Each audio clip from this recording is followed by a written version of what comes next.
오늘 하세나 본문은 욥기 21장 27절에서 34절까지의 말씀입니다. 너희의 생각을 내가 다 잘 알고 있다. 너희의 속셈은 나를 해하려는 것이다.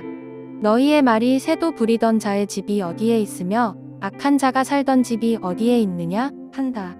너희는 세상을 많이 돌아다닌 경문 넓은 사람들과 말을 해본 일이 없느냐? 너희는 그 여행자들이 하는 말을 알지 못하느냐?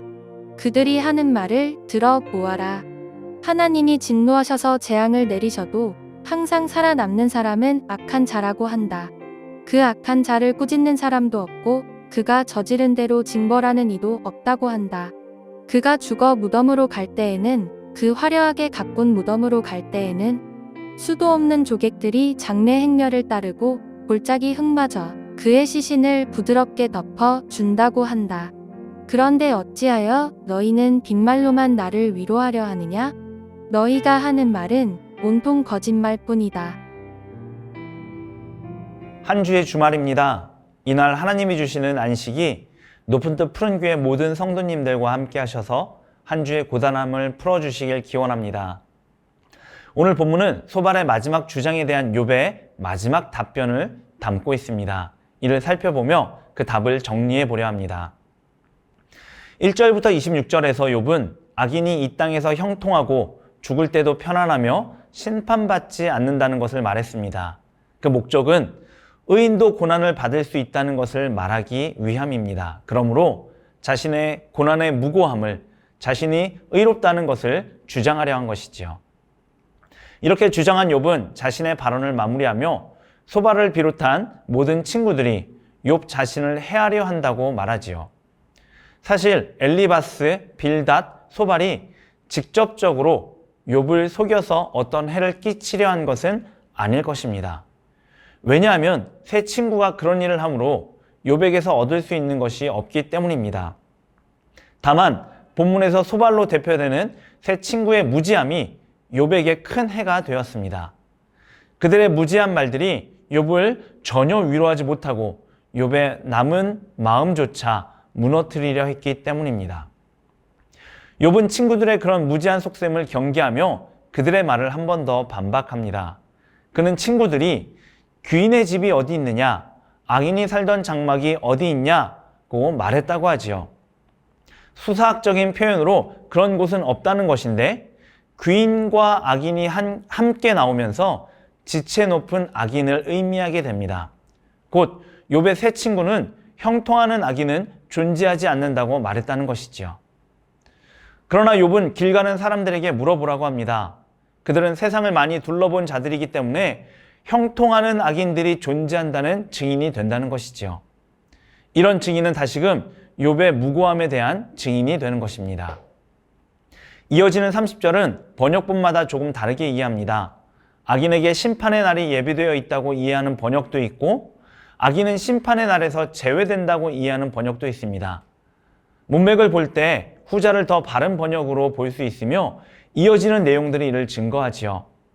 악인의 면전 앞에서 가르칠 수 있는 자도 또 그 악행에 보응할 자도 없다고 합니다.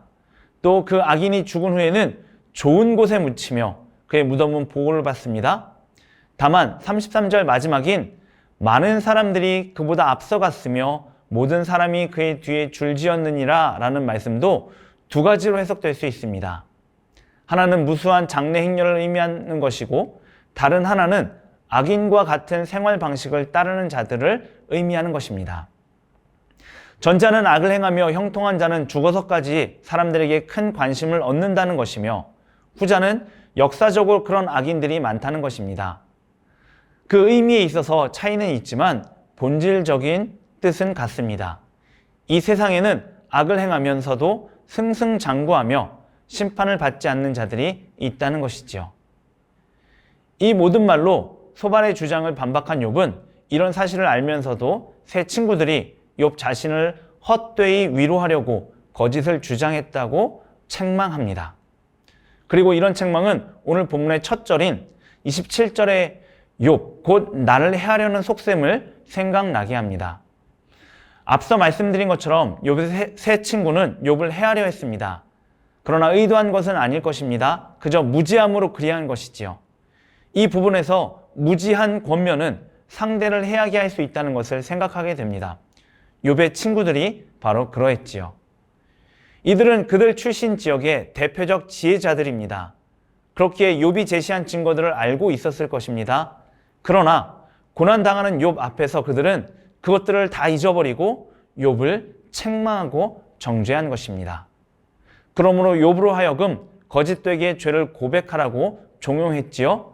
그 과정에서 어떤 위로도 하지 않았습니다.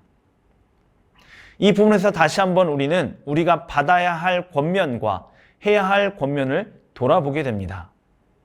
우리가 고난 가운데 있을 때 받아야 할 권면, 또 우리가 고난 가운데 있는 이들에게 해야 할 권면은 그저 나의 지혜와 지식, 경험에 근거한 것이 아니라 하나님으로부터 나오는 권면이어야 합니다.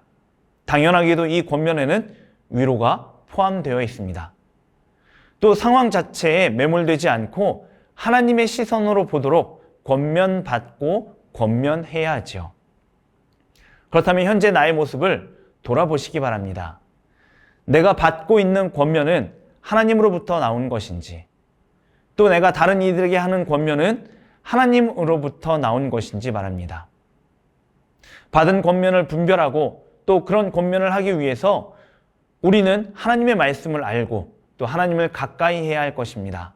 무엇보다 욥처럼 하나님을 경외하는 자세를 가져야 할 것입니다. 더불어 욥기 21장을 마무리하며 16절과 22절에 은밀하게 나타난 신뢰를 기억해야 하지요. 고난 가운데 있던 욥, 친구들의 억울한 모함 가운데 있던 욥, 하나님의 침묵 가운데 고통스러워한 욥이지만 그 가운데서 그는 하나님을 신뢰했습니다. 모든 행복이 하나님으로부터 나오며 자신은 악인들과 달리 하나님의 자비하심과 긍휼을 의지한다고 고백했습니다. 또 자신은 고난받는 이유를 모르지만 하나님께는 분명한 뜻이 있을 것임을 신뢰했습니다. 욥이 보여준 신뢰의 모습을 우리도 배워야 합니다. 그러면 욥기 42장 5절에 나온 욥의 고백처럼 우리도 내가 주께 대하여 귀로 듣기만 하였사오나 이제는 눈으로 주를 배움나이다 라고는 놀라운 체험의 고백을 하게 될 것입니다. 이 하루 그런 믿음과 신뢰의 길로 한 걸음 더 들어서는 저와 여러분 되시길 바랍니다.